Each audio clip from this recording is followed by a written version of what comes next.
Hello and welcome. This is your 9 p.m. daily quiz. I hope all of you are doing good. I welcome you all to today's session. This is a place where we discuss some of the most important and relevant news stories from the prelims examination point of view by taking up these news from important newspapers like Indian Express, The Hindu, PIB, and also magazines such as the Down to Earth. We convert these into questions that can be relevant for the prelims examination and then we discuss it. I request you, when you see these questions, when you're on the screen, pause on that screen, think about the answer, then play the video so that you can understand what exactly can be your score, and if you attend these questions, how many would you score. In the comment section, do let me know what exactly is your score for every single day. Also, if you have still not downloaded my app, you can do that from the Google Play Store.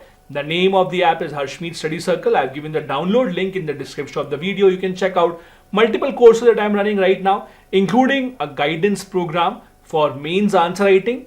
It is a 20-week long program where I'll be guiding you individually to master UPSC mains answer writing. It's again a one-on-one program where we'll be taking weekly targets and we'll be doing a weekly exercise and having weekly discussions. Apart from that, we are also running the PSIR comprehensive live course. You can join that as well. Let's begin with the first question then. Consider the following statements with regards to Refugee Olympic team. Number 1. At the UN General Assembly in October 2015, establishment of Refugee Olympic team was announced to take part in the Olympic Games Rio 2016. Second, the IOC has borne the expenditure on the functioning of the team and providing technical assistance. IOC has stands for International Olympic Committee. Third, the players of the team play under the emblem of the United Nations. How many of these are correct? It is the Olympic season, Olympics are going on. That is why everything regarding Olympics becomes relevant. This year also, if you saw the opening parade, you would have seen there was a team called the Refugee Olympic team consisting of the refugees all around the world that do not have any specific citizenship. The question is with regards to them. First is true, the team first took part in Rio 2016. Since then, it has taken part in Tokyo Olympics as well, and now the Paris Olympics also. Second is also true, while third is wrong. They have their own emblem. So they do not play under the emblem of the UN. They have their own emblem. The answer here is B. Only two of these are correct. There is an article in the Indian Express newspaper about how refugee athletes have been eyeing taking part in these kind of events so that they can bring global attention to the issue of migration. Olympic refugee team this time around has about 11 nations being represented by different people. Next, question number 2. Consider the following statements with regards to Indian agarwood. Number 1. It is used in making incense sticks, essential oils and perfumes. Second, the tree has been listed in Appendix 2 of CITES since 1995. Third, in India, agarwood grows wild mainly in protected areas of the Western Ghats. How many of these are correct? Now, as you know, the scented candles, the perfume, agarbattis, etc. that you have, those are made up of wood that comes from the tree called Indian agarwood. So first is true. Second is also true. It's a part of Appendix 2 of CITES. So meaning that there are regulations on how much of this can be exported. CITES, as you know, is this international treaty that allows or that gives you a target for certain species if they are limited in number, how much can be exported. Recently, CITES has increased the export quota, which is a good news for the exporters from India. Third is wrong. They are actually found usually in northeast part of India. So they are usually found in northeastern part of India and not the Western Ghats. The answer here again is B. Two of these are correct. The location here is wrong. This is an article on the Down to Earth website about CITES notifying an increase in annual export quota for Indian agarwood, which is important. Next, question number 3. Consider the following organization, or rather, there is a misspelling in the question. The question should be, which of the following organizations publishes State of the World's Forest Report?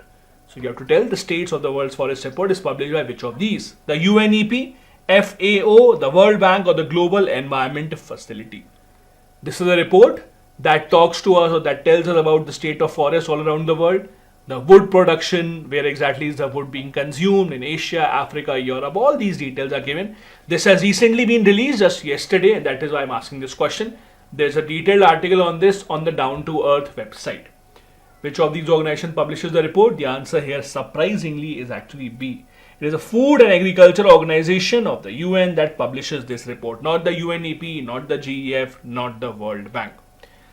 This is a detailed article, again on the Down to Earth website. You don't need any subscription to visit that website and read those articles, so do read these articles. Global industrial wood production peaks, demand likely to rise through 2050. These are some of the highlights of this report. Question number 4.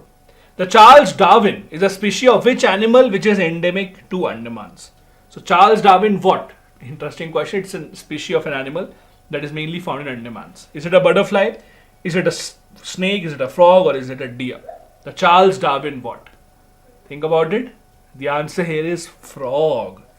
There is a frog species whose name is the Charles Darwin's frog. It is a species that is endemic to Andaman only, and it has been in the news because it is breeding in unnatural site due to habitat loss, and that is why when any species changes the place where it is usually born, it brings in much more competition to the other areas. It might impact the food chain, it might start eating things that are usually reserved for other species, so that's a cause of concern. So India and US together have called for a joint effort to look into why these frogs are now going to some other places. So it is the Charles Darwin's frog. Next is question number 5. Semaglutide is often heard in the news. It is associated with antibiotics, rare fossil, diabetes and weight loss drug, or asteroid. Semaglutide. It was in the news recently, not yesterday, but recently it was in the news. What is it? It is related to diabetes and a weight loss drug. As you know, Ozempic is a famous drug in the US that was originally used to treat type 2 diabetes, but it has also been seen to be effective in weight loss. Similar drugs are now coming to India, and that is why it is in the news. India could allow this game-changing weight loss drug. There is an article in the Indian Express newspaper about how does it work, what exactly was the impact, and would it have any side effect or not. These are the 5 questions we had for you today. We'll end today's session with another important quote that you can use in your mains papers. The quote here is about democracy. The tyranny of a prince in an oligarchy is not so much dangerous to the public welfare as apathy of a citizen in a democracy. It underlines the fact how important it is for every citizen to be aware, to be questioning their surroundings, to be questioning the government and the authority, because if they show apathy, they don't question the government, they will lead to their own society's downfall. This brings you to the end of the session. If you're new here, do hit the like and the subscribe button. I would really appreciate that, and do join me tomorrow as well. Thank you so much. Bye-bye. Jai Hind.